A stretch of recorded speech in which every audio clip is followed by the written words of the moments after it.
Vamos lá para a nossa série, né? Eu estou no conforto do meu lar, né? Para você que é curioso, aqui é a tomada do meu ar-condicionado, né? Que aí você vai ficar olhando os detalhes do vídeo, né? Meu cabelo arrepiado. Meu cabelo duro é assim, cabelo duro de pinchain. Mas vamos lá. Da série, deixa eu pegar o livro aqui, certo? Eu estou no conforto da minha casa, não vou me preocupar com essas questões de estética, porque já tem muitos esteticistas por aí, né? Da fé. Canetazinha, gostei pra caramba dessa caneta. Caneta não, é um lápis. Deixei até o valor aqui, ó. Doideira, né? Eu deixo, eu gosto. Porque, sei lá, pra mim é importante. Um dia, né, lembrar, o valor daquilo, como é que era. Falar sobre a série. Talvez nesse vídeo eu gaste mais tempo. E eu peço a vocês que deixem aí no comentário as dúvidas que vocês têm, né? O tema da série é Enigmas e Contradições da Bíblia. Estou lendo esse livro, que eu acho assim um livro de suma importância para aqueles que querem, né, assim, aprender um pouco mais a respeito da Bíblia. E aqui ele traz algumas lições, né, que eu já tenho falado aqui em alguns vídeos sobre como interpretar a Bíblia. E aí a gente vou fazer um resumo, né, nesse vídeo. O primeiro resumo, o primeiro ponto de partida é a questão lógica, né? Se você quer entender algumas passagens difíceis da Bíblia, primeiro você tem que ter a perspectiva correta de como interpretá-la, né? E é claro que eu vou falar para pessoas aqui prioritariamente evangélicas, né? Crentes, né? Cristãs, católicos, cristãos, espíritas e evangélicos, né? Tô falando para o povo, mas quem quiser pegar uma carona, fique à vontade. Então, o ponto de partida é a lógica. Você tem que ter um pouquinho de lógica porque as pessoas querem, às vezes, entender situações difíceis e trazendo isso para o campo bíblico, querem entender isso à luz da sua própria interpretação e assim sucessivamente. Mas tem que ter um pouquinho de lógica. Essa lógica aqui é que foi ensinado por Aristóteles, por exemplo, né? Essa regrazinha aqui, ó. Qual é a regra? Vamos lá. Deus existe, existe. E qual é o caráter dele? É um Deus que não falha, que não erra. A Bíblia é a palavra de Deus. Logo, se Deus não erra e a Bíblia é a sua palavra, então significa dizer que ela não tem erros, ela tem dificuldades de interpretação, certo? O segundo ponto que eu fiz aqui nos vídeos é mostrar uma série de versículos que provam que Deus é inerrante, digamos assim, né? E a sua palavra também, porque não há diferença entre Deus e a sua palavra, certo? Deus, ele se revelou e se revela por meio da sua palavra. Então não pode haver erros na palavra, porque senão nós teremos uma imagem de Deus completamente distorcida. Então, falei aqui, por exemplo, de Hebreus 6,18, Tito, capítulo 1, versículo 2, mostrei aqui João 14,6, mostrei aqui 2 de Timóteo 2,13, né? João 17:17, Salmos 119, verso de número 160. Mostrei também a importância da palavra de Deus, né? Aqui, João capítulo 10, 35, né? Mateus 4:4, né? 2 de Timóteo 3:16, e aí você pausa o vídeo e vai conferindo lá, né? Ou então você vai aqui nos meus vídeos, você vai encontrar, tá certo? Então, a conclusão lógica é que a Bíblia ela está isenta de erros. E aí, nós temos aqui, hoje, uma outra questão que talvez é a que mais, assim, alguns céticos tenham dificuldade, aqui com a ajuda do... Só para mostrar a vocês que eu tenho um marca-texto que não é de álcool, né? Então, a gente vai mostrar aqui que a Bíblia ela é confiável nas questões científicas e históricas, certo? Eu vou ler, se você perceber alguma dificuldade da minha leitura, que o óculos já não ajuda mais. Mas vamos lá, né? Diz assim: alguns têm sugerido que as escrituras sempre podem ser confiáveis em questões de ordem moral, mas que nem sempre elas estão corretas em questões históricas.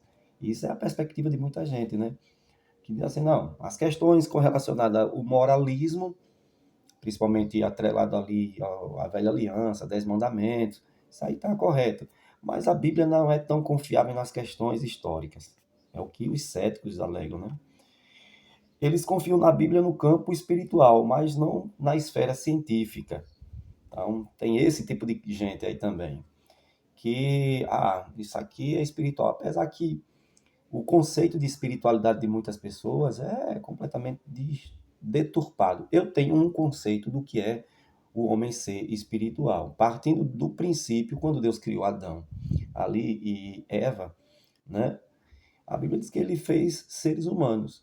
E analisando que tipo de ser humano era aquele que tinha uma comunhão direta com Deus e se relacionava com Deus, e a mente dele era fantástica ao ponto de colocar nome em toda espécie de seres sem nunca ter estudado nada, aquele é o tipo, para mim, de um homem espiritual, né?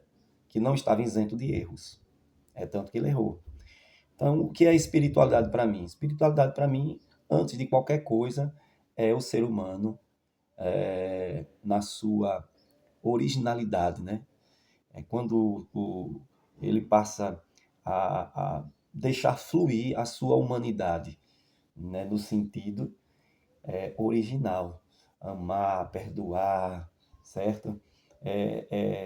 Ter todas essas características que estão escritas, por exemplo, lá em Gálatas 5, a partir do versículo 16, né? A partir do versículo 20, né?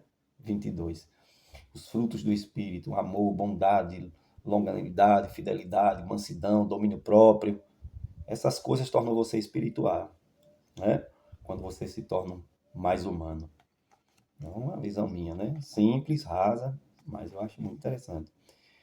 Então, se isso for verdade, que a Bíblia, nas questões espirituais, ela está certa, mas nas questões científicas ela tem algumas contradições, isso negaria a autoridade da divindade da Bíblia, né?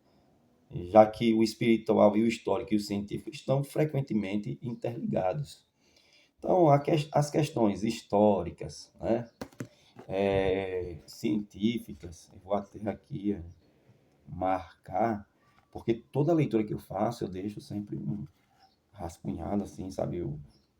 Eu gosto de deixar sempre ali marcadinho e tal, para não esquecer. Vai, outra vez que for procurar, encontrar ali, certo? Não se preocupe que eu não deixo meus livros rasurados, não. Então, aquilo que é histórico, científico e espiritual estão interligados, né? E aí, nós continuamos a leitura da seguinte forma: nós temos que ter um cuidado de examinarmos as escrituras, né? Porque elas revelam verdades científicas, que são fatuais, e espirituais são muitas vezes indispensáveis, né? Fatos históricos científicos e espirituais, que são os fatos ocorridos, né?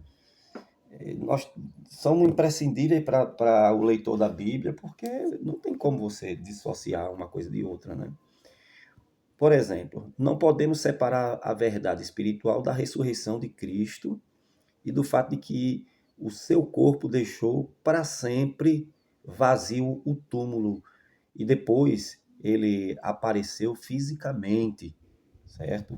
Isso aqui é um ponto que une aquilo que é espiritual, certo? É uma verdade espiritual, Jesus ressuscitou, e o fato histórico aqui, certo?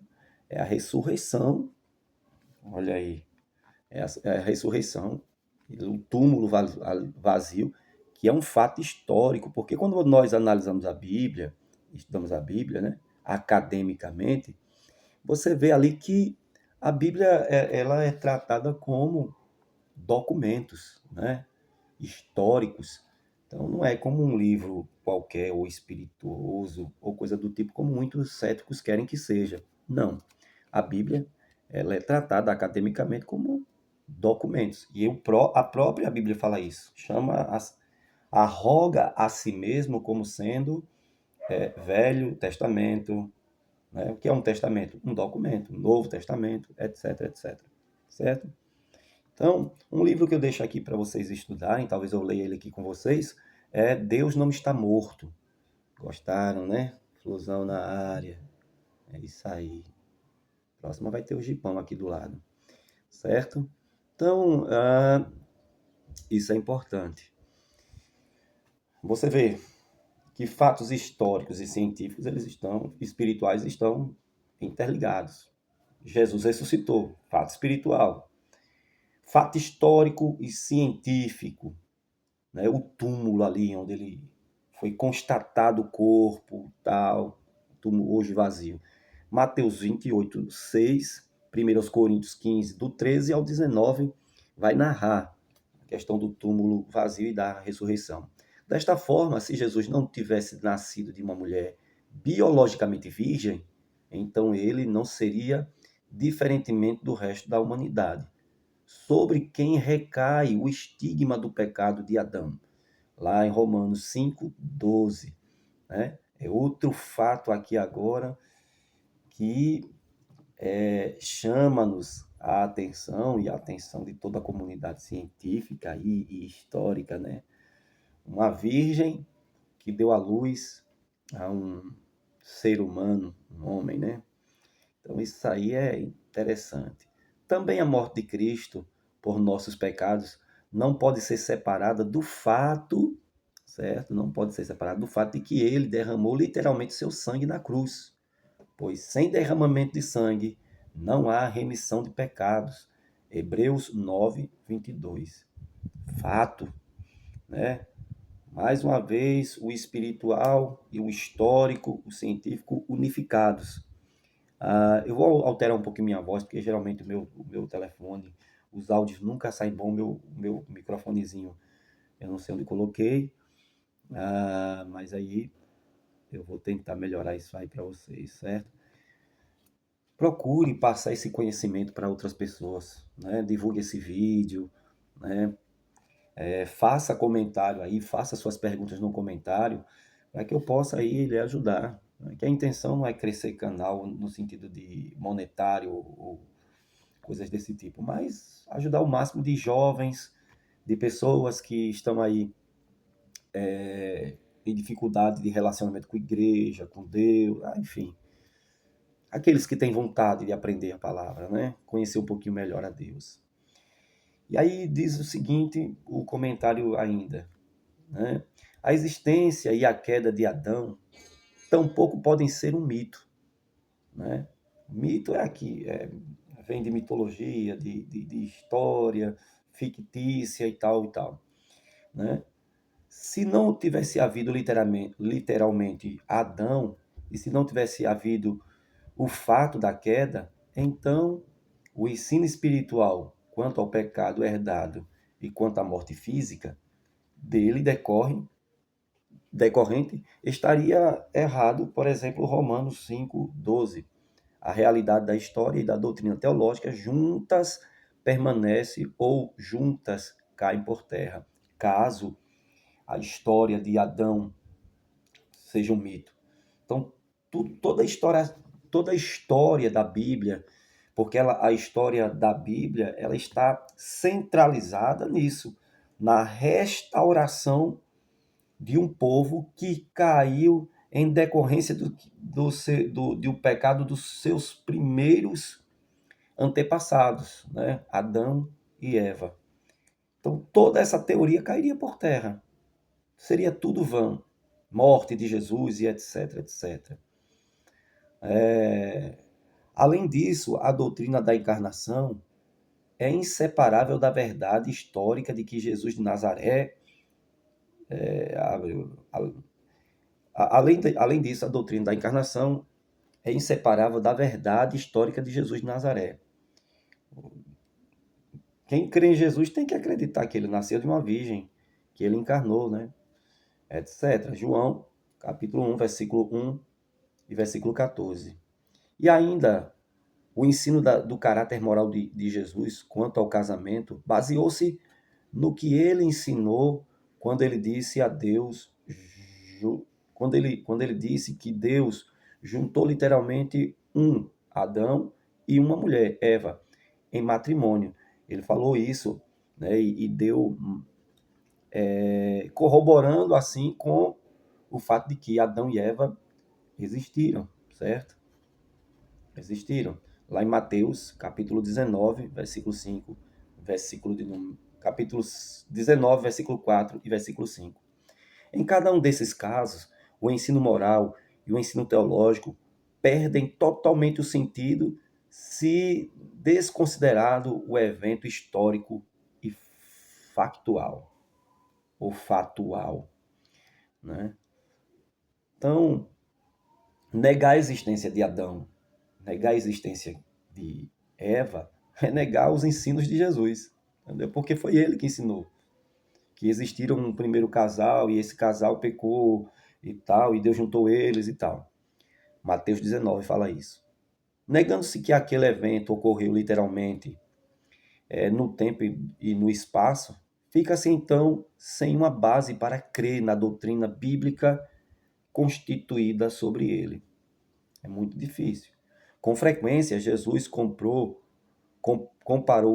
os eventos do Antigo Testamento diretamente com importantes verdades espirituais.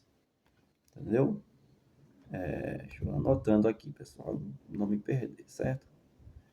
Então, frequentemente, Jesus, nos seus sermões, ele sempre usava as passagens do Velho Testamento, né? As coisas que aconteceram antigamente, né? Para provar que os seus ensinos realmente eles estavam baseados na verdade de Deus. Por exemplo, ele relacionou a sua morte e ressurreição com Jonas e o grande peixe, lá em Mateus 12:40. Da mesma forma, a sua segunda vinda foi comparada com os dias de Noé, lá em Mateus capítulo 24, versículo 37 ao 39. Tanto as circunstâncias como as características de tais comparações deixam claro que Jesus estava afirmando que aqueles eventos foram fatos históricos, certo? Até aí vocês conseguiram acompanhar? Que tudo que Jesus ensinou, ele ensinava por comparação. Olha, quando eu morrer, vai ser como Jonas. Jonas foi engolido por um peixe, passou 3 dias e 3 noites no ventre do peixe. Eu vou morrer, vou ficar ali 3 dias e 3 noites no seio da terra, certo? Claro, com uma linguagem aqui possivelmente metafórica, que realmente aí ele vai fazendo essas comparações e essas comparações só comprovam que Jonas, Noé, Adão, todos eles foram figuras reais. Se eles são reais, então todo o ensino a respeito da espiritualidade, da moralidade, eles se constituem verdades, né? Então, Jesus afirmou a Nicodemos: se tratando de coisas terrenas você não me credes, como crereis se eu falar das coisas celestiais? Né? Nicodemos, aquele cara rico, chefe de uma sinagoga, né? Principais dos judeus, veio ter com Jesus de noite, querendo saber como é que Jesus fazia aqueles milagres. E aí Jesus fala do novo nascimento e Jesus faz essa abordagem lá em João, capítulo 3, versículo 12. Se eu falar das coisas terrenas, você não me crê. Não crê em mim. Não crê no que eu falo. Mas se eu falar... E como é que eu vou falar das coisas espirituais? Em resumo, a Bíblia não... A Bíblia... Se a Bíblia não falasse com verdade a respeito do mundo físico, então ela não poderia ser digna de confiança ao referir-se ao mundo espiritual. Isso é interessante. Então, ele deixa claro que os fatos que ocorreram no mundo físico, eles dão legalidade, autenticidade para os fatos que ocorrem no mundo espiritual. Os dois mundos acham-se intimamente relacionados, o mundo físico e o mundo espiritual. Que legal isso aqui, né, gente? Meus irmãos, que bacana. A inspiração inclui não apenas tudo o que a Bíblia explicitamente ensina, mas inclui também tudo o que ela se refere. Olha aí, certo? Muito legal isso aqui. E isso é verdade. Quando a Bíblia se reporta à história, à ciência ou à matemática, tudo isso aí engloba as questões da veracidade dela, né? Tudo que a Bíblia declara é verdadeiro, podendo ser tanto um ponto maior como também um menor de menor importância. A Bíblia é a palavra de Deus e ela não se desvia da verdade em nenhum momento. Todas as partes das Escrituras são verdadeiras, assim como todas elas, como o todo que elas formam. Então, muita gente diz que a Bíblia, ela, em algumas coisas fala a verdade, em outras não. Né? Nem tudo aqui é palavra de Deus, como disse Vitor Azevedo, que é um herege, discípulo de outros hereges aí, chamado Caio Fábio, Ed Renekiewicz, Ricardo Gondim. Essa turma que quer moldar a Bíblia aos seus deleites e prazeres, né? São os famosos safadões da fé que querem usar da palavra de Deus para fazer vagabundagem, né? Eles dizem que ela contém a palavra, ela não é a palavra. Então, esse é outro assunto, mas deixa claro que, né, a própria Bíblia ela deixa clara lá em 2 Timóteo 3,16, que toda a Bíblia Sagrada, ela foi inspiração de Deus. Então, desde o do menor ensinamento ao maior, tudo está vinculado intrinsecamente à verdade. Que Deus abençoe, né? Com um vídeo aí de 22 minutos, mas muito proveitoso, tá bom? Deus abençoe, vamos voltar depois falando sobre coisas agora, textos da Bíblia, e vamos tentando elucidá-los um a um, tá bom? Deus abençoe.